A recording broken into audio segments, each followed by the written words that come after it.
आपको पता चले पीएम मोदी के सोने और तेल वाले बयान पर राहुल गांधी का पलटवार सामने आया है। पिछले 12 साल में मुल्क को इस मुकाम पर लाने का ये नतीजा है। राहुल गांधी ने कहा पीएम को बताना पड़ रहा है क्या खरीदे क्या ना खरीदे। पीएम को बताना पड़ रहा है कहां जाएं कहां ना जाएं। ये स्पीच नहीं नाकामी के सबूत है। राहुल गांधी ने कहा मुल्क चलाना कॉम्प्रोमाइज नजर आता है। कॉम्प्रोमाइज पीएम की बस की बात नहीं है। तो कॉम्प्रोमाइज पीएम उन्होंने यहाँ पर कहा है और राहुल गांधी ने इसको लेकर तनकीद की। तो आपको बता चलिए पीएम मोदी की तरफ से जो अपीलें की गई हैं, जिन चीजों का जिक्र किया गया कि आप गैर मुल्की दौरों से फिलहाल थोड़ा सा परहेज करें और सोना ना खरीदें और पेट्रोल डीजल को संभल कर इस्तेमाल करें। अब इसको लेकर अपोजिशन की तरफ से तनकीद शुरू हो गई है और इसी मामले को लेकर राहुल गांधी ने ट्वीट करते हुए कड़ी तनकीद की और कहा कि अब पीएम को बताना पड़ रहा है। यानी ये स्पीच नहीं नाकामी के सबूत है कि किस तरह से सरकार नाकाम रही है और मुल्क चलाना कॉम्प्रोमाइज पीएम की बस की बात नहीं है। तो कॉम्प्रोमाइज पीएम यहाँ पर राहुल गांधी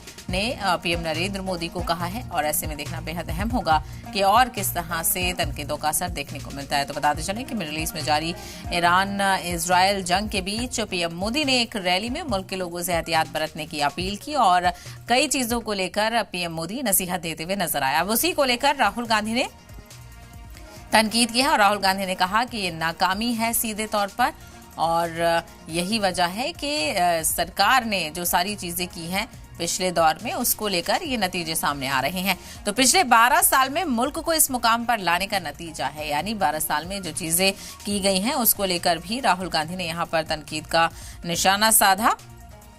तो पिछले 12 साल में मुल्क को इस मुकाम पर लाने का नतीजा है। पीएम को बताना पड़ रहा है क्या खरीदी क्या ना खरीदे।